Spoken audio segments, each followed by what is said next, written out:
This was definitely the most absurd R-rated horror movie of the year. It was like a collection of the weirdest ways humans could die. Some people even said it was like an upgraded version of Final Destination. The story began in 1999. A man named P.D. Shelburne walked into an antique shop, covered in blood, holding the murder weapon. But it wasn't a knife or a gun. It was an innocent-looking toy monkey. He claimed the monkey was a demon. Every time its drumstick fell, someone would die. But the shop owner didn't believe him and just said, "No returns on children's toys." Right after he said that, the monkey's drumsticks fell. Petey immediately stepped back. He knew someone was about to die again. Sure enough, the next second, a harpoon shot out and pierced the shop owner's stomach.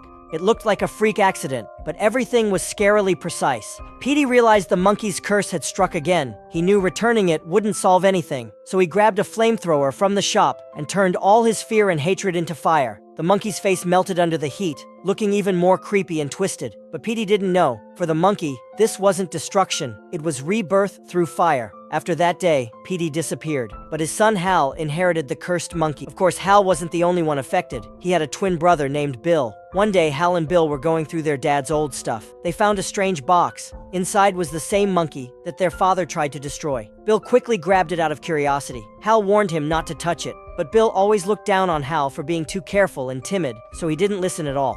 Bill even twisted the monkey's wind-up key, but the monkey didn't do anything at first. It just raised its drumsticks without bringing them down. Bill thought it was just a broken toy, so he tossed it to Hal with disgust. He thought Hal was only good enough for broken toys. Hal didn't dare to fight back because Bill had been bullying him since they were little. His anger only came out in his dreams, like smashing Bill's head with a bowling ball. The next day, their babysitter Annie took them to eat Japanese food. As Hal opened the car door, he saw the monkey. Even though it was supposed to be at home, he thought Bill had put it in the car. Soon, they arrived at a hibachi restaurant. The chef thought Annie was pretty, so he tried to impress her. He even made a heart-shaped fried rice. It was supposed to be a warm and cheerful moment, but for some reason, Hal felt something was wrong. He didn't know the monkey had moved from the back seat to the front seat, and now, the drumsticks that didn't fall last night struck at this moment, and as the final beat echoed and stopped, the chef's hand slipped and accidentally sliced Annie's neck. That was the monkey's first kill since its rebirth.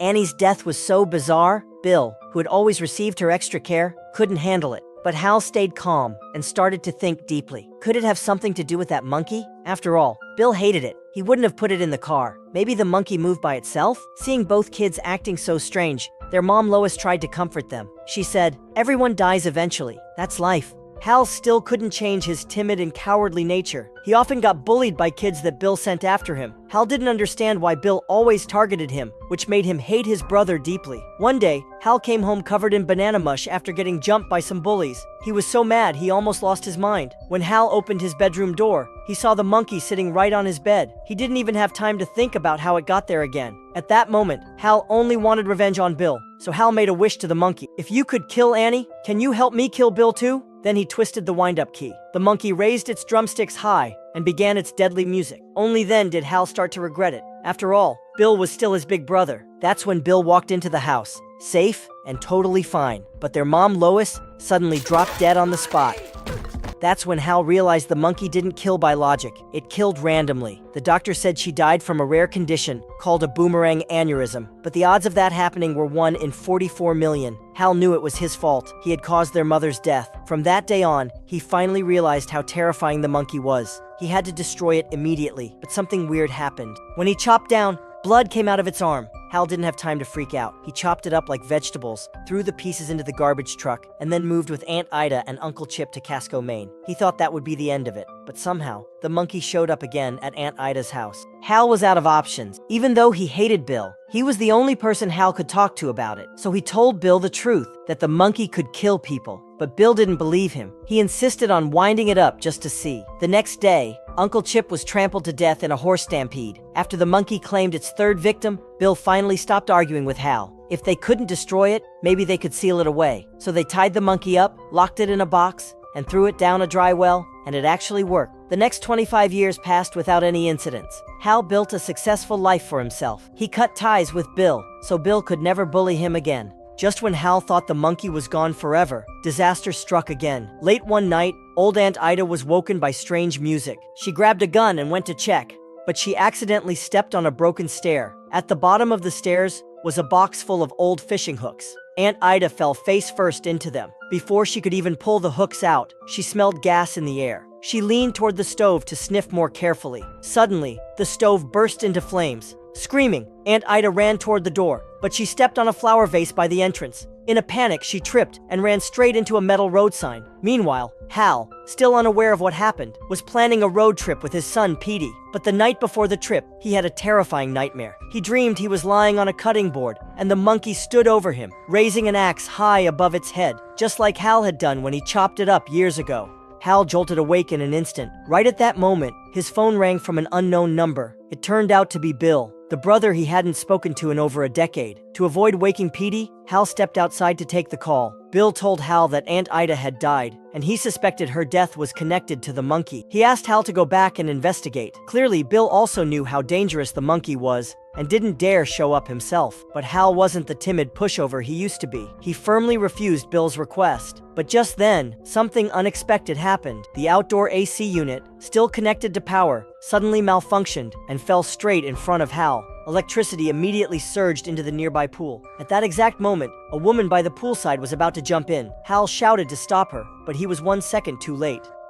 Back in the hotel room, Hal couldn't calm down for a long time. Maybe the monkey really was coming back. So, Hal hit the road that night, driving straight to the small town where Aunt Ida had lived. The realtor, Barbara, let Hal inside and chatted with him about the strange things happening in town lately. People were dying every day, and in the weirdest ways. Mitch McDonald got their heads chopped off by lawnmowers. Bert Bergerson was burned to death by steam. Nancy Risoli was bitten by a cobra. The death toll was rising fast. Hal instantly knew something was wrong. This had to be the monkey's work. He asked Barbara if she had seen a toy monkey in the house. Barbara said she hadn't, but offered to help Hal look around. There could be some places they missed, but when she opened the door to the storage room, a loaded shotgun tipped over and fired. Barbara died on the spot, another freak accident. Hal was splattered with blood, but he wasn't as terrified as before, because he knew fear wouldn't help anymore. The police arrived quickly. Even though it looked like an accident, they asked Hal to stay in town to cooperate with the investigation. Since he was the only one alone with Barbara at the time, Hal reluctantly agreed. But right after the police left, the old landline in Aunt Ida's house rang. Hal picked it up, and once again, it was Bill. Hal told him truthfully that he hadn't found the monkey, but something didn't sit right. Why would Bill call Aunt Ida's landline? Did Bill somehow know Hal was in town? But Hal had clearly refused him earlier. There was only one possibility. Bill had been watching him the whole time. When Hal asked where he was, Bill hung up immediately. Since the landline had no redial button, Hal looked through the phone book trying to find Bill's name, but one entry caught his eye. Someone listed as Mrs. Monkey. Hal instantly felt uneasy. He dialed the number. A familiar voice answered. It was Bill's, but it was just a voicemail. In the message, Bill said he had already found the monkey and told the caller not to call again. A chill ran down Hal's spine. So Bill had been behind all of this the whole time. He had staged everything himself. All the strange deaths in town happened because Bill kept winding up the monkey. Hal was just about to call Bill and confront him when a police officer suddenly showed up at the door. But the man wasn't a real cop. He was actually someone named Ricky, pretending to be an officer. As soon as Ricky came in, he pulled out a gun and held Hal at gunpoint. He told Hal to take him to Bill. From Ricky's words, Hal learned the shocking truth. Bill had always blamed Hal for their mother's death. After they threw the monkey down the well years ago, Bill secretly climbed down and tried to get it back. He wanted the monkey's curse to kill Hal too, but all Bill found was the wind-up key. Still, he didn't give up. For the past 25 years, Bill had been sending people all over the place, searching for the monkey. Finally, just 2 weeks ago, Ricky spotted the monkey at a flea market and sold it to Bill. Once Bill got the monkey back, he kept turning the key and causing deaths. But no matter how many people died, Hal was always unharmed, so Bill figured it must be because of the distance. That's why he tricked Hal into returning to town, pretending it was about investigating the monkey. But with so many strange deaths in town, all starting right after Bill got the monkey, Ricky began to suspect something. He thought the monkey must be cursed, so he went to confront Bill and demanded the monkey. But Bill refused. Ricky dug deeper and found out Hal was Bill's twin brother. So he went straight to Hal and told him to get the monkey back. Hal tried to explain that he and Bill hadn't gotten along since they were kids, and Bill probably wouldn't even talk to him. But Ricky didn't believe a word. He forced Hal's son, Petey, to crawl through the doggy door at Bill's house and sneak the monkey out. Hal had no choice but to agree, but before Petey left, he warned him again and again, "Don't turn the key in the monkey's back." Petey promised, but the moment he got inside, he completely forgot. Bill greeted him warmly as his beloved nephew. Once Petey let his guard down, Bill said the monkey looked broken and asked Petey to try turning the key. Bill believed that the monkey always started killing the relatives of whoever turned the key. So if Petey did it, it would strike perfectly. Petey, having no clue of the danger, forgot Hal's warning completely. He twisted the key several times. The monkey's drumsticks fell, and this time, the curse landed on Ricky. Suddenly, Ricky's gun misfired. The bullet shot through the car window and hit a massive wasp nest outside. A swarm of wasps rushed in, crawled into Ricky's mouth, and gave him one of the most bizarre and painful deaths imaginable. Hal instantly realized something terrible had happened inside. He rushed into Bill's house, but it was too late. The monkey had already gone mad from killing too many people. It flung Bill across the room like a rag doll and began swinging its drumsticks wildly. With the final strike, a plane crashed right outside the window.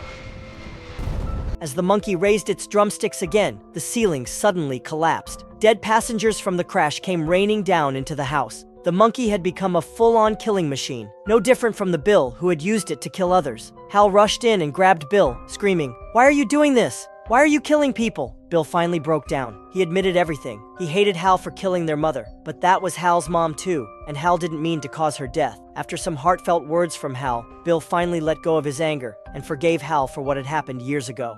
But just when Hal thought everything was finally over, the monkey swung its drumsticks again. A hidden trap Bill had installed in the house was triggered. It shot straight at Bill's head and blew it clean off. Hal looked closer and realized the thing that killed Bill was none other than the same bowling ball he once dreamed of using to kill his brother.